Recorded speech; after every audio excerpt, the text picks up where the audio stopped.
MP board class 11th वाले सभी students का यहाँ पर रसायन शास्त्र का जो क्वेश्चन पेपर है, जो बच्चे रसायन शास्त्र में फेल हुए हैं, प्यारे विद्यार्थियों 5 जून को आपका रसायन शास्त्र का पेपर होने जा रहा है।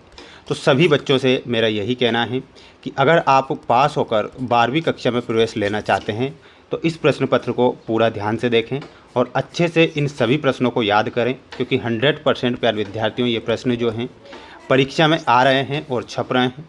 इसलिए ये पूरा का पूरा पेपर आपको देखना है और समझना है कि आप सभी विद्यार्थियों को पास होकर 12वीं कक्षा में प्रवेश लेना है। आइए शुरुआत करते हैं हमारे प्रश्नों से, जो परीक्षा में आपसे पूछे जाएंगे और आपसे ये प्रश्न दिए भी जाएंगे।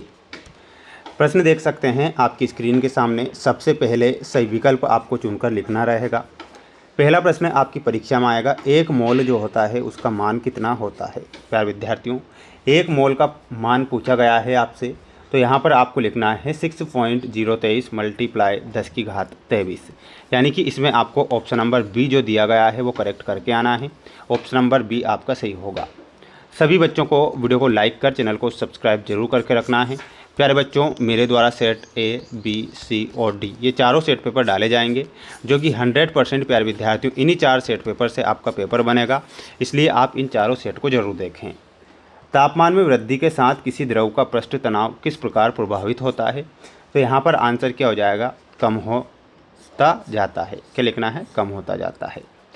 वहीं अगला क्वेश्चन आएगा, ध्यान से देखिएगा, जिसमें आपसे प्रश्न पूछा गया है कि ऊष्मागतिकी संबंध नहीं है, यानी कि ऊष्मागतिकी का जो है संबंध किससे नहीं होता है, दर जिस पर अभिक्रिया संपन्न होती है। तो यहाँ पर ऑप्शन नंबर सी ध्यान रखेंगे। अगला प्रश्न आएगा, ध्यान से देखिएगा, प्लास्टर ऑफ पेरिस क्या है। तो प्लास्टर ऑफ पेरिस आपको चुनना है, तो यहाँ पर लिखना है CaSO4.1/2H2O। ये प्लास्टर ऑफ पेरिस का सूत्र होगा, ये आप करेक्ट करेंगे। यहाँ पर जो ये दिया गया है इसका IUPAC नाम बताना है, तो इसका IUPAC नाम होता है ब्यूटा 1,3 डाइन। ठीक है, तो यहाँ पर ऑप्शन नंबर डी आप करेक्ट करेंगे। सभी स्टूडेंट्स वीडियो को जल्दी से लाइक कर चैनल को सब्सक्राइब जरूर करके रखें। ये पूरा पेपर मैं सॉल्यूशन के साथ बता रहा हूँ और आपकी परीक्षा में पेपर आएगा। तृतीय कोश से संबंधित कक्षाओं की कुल संख्या कितनी होती है। तो इसमें आपको क्या लिखना है, 3। 1 कप में रखी चाय का उदाहरण है, तो ये खुला तंत्र का उदाहरण होगा, तो यहाँ पर आपको क्या लिखना रहेगा, खुला तंत्र। बोरान ट्राइफ्लोराइड BF3 है, तो ये क्या है, ये लुईस अम्ल है, तो इसमें आपको यहाँ पर ऑप्शन दिया गया है, तो लुईस अम्ल आप इसमें करेक्ट करेंगे। शुष्क बर्फ ठोस कार्बन डाइऑक्साइड होता है, तो यहाँ पर आपको क्या लिखना है, ठोस कार्बन डाइऑक्साइड। पेपर क्रोमेटोग्राफी का सिद्धांत अधिशोषण है, तो यहाँ पर आपको अधिशोषण लिखना है। तो स्क्रीनशॉट आप इसका ले लें जल्दी से। इसके बाद देखिएगा, ये आपकी जोड़ी रहेगी आपकी परीक्षा में आने वाली, तो इस जोड़ी को ध्यान से देखें। घनत्व, तो घनत्व में आपका सही आंसर क्या हो जाएगा, ग्राम सेंटीमीटर की पावर 3, यानी कि इसमें आपको ऑप्शन नंबर एफ से मिलाना है। नाइट्रोजन में आपको मिलाना रहेगा ऑप्शन नंबर डी 7। साम्यावस्था में आपका जो देखिएगा, साम्यावस्था में आपका हो जाएगा ऑप्शन नंबर ई। ऋण आवेशित आयन में आपको एनायन से मिलाना है। समांश विदलन में आपका सही उत्तर हो जाएगा मुक्तक मूलक। ठीक है, तो ये आपकी जोड़ी रहेगी। आप इस जोड़ी को अच्छे से पढ़ें और याद करेंगे, क्योंकि ये पेपर जो मैं बता रहा हूँ माय डियर फ्रेंड्स, पेपर आपकी परीक्षा में आपको दिया जाएगा। वहीं अगला क्वेश्चन है, CO2 के 88 ग्राम में कितने मोल होंगे। तो प्यारे विद्यार्थियों कितने मोल होंगे, इसमें 2 मोल होंगे, तो 2 मोल आपको यहाँ पर लिखना है। पृष्ठ तनाव की SI इकाई लिखिए, तो न्यूटन प्रति मीटर। इसमें क्या लिखना है, न्यूटन प्रति मीटर आपको लिखना है।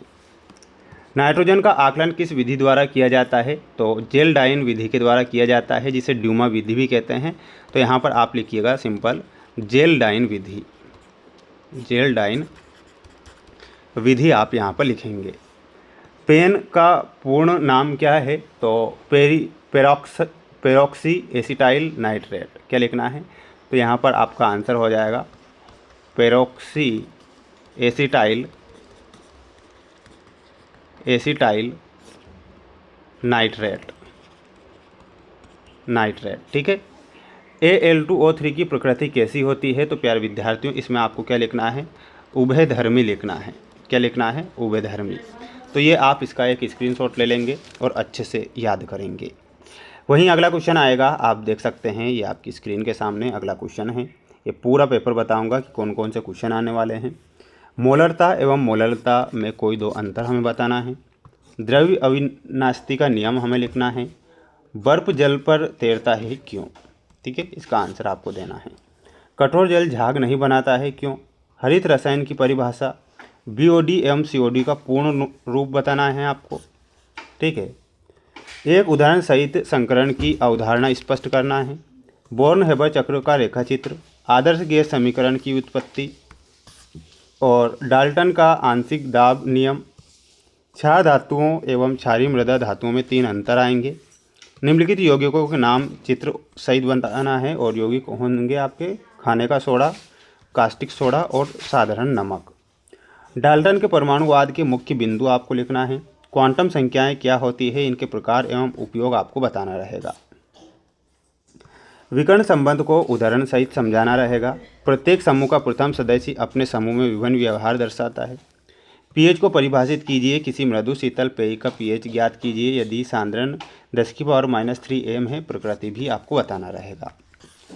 देख लीजिए, ये अगला क्वेश्चन रहेगा जो कि आपको दिया गया है। बर्फ विलयन क्या होता है? बफर विलयन की विशेषता। एक कार्बनिक यौगिक में C बराबर 40%, 0 बराबर 53.3% तथा H बराबर 6.66%। यदि यौगिक का वाष्प घनत्व 30 है तो यौगिक का अणुसूत्र हमें ज्ञात करना है। निम्नलिखित कार्बनिक यौगिक के सूत्र एवं IUPAC नाम इनके लिखना है आपको, है ना। स्क्रीनशॉट लेते चलें और ये देख सकते हैं अगला क्वेश्चन रहेगा। ऊष्मागतिकी के प्रथम नियम को लिखिए एवं गणितीय व्यंजक स्थापित करना है। हेस का नियम उदाहरण सहित लिखना है। ऑक्सीकरण एवं अपचयन में 5 बिंदुओं में अंतर स्पष्ट आपको करना रहेगा।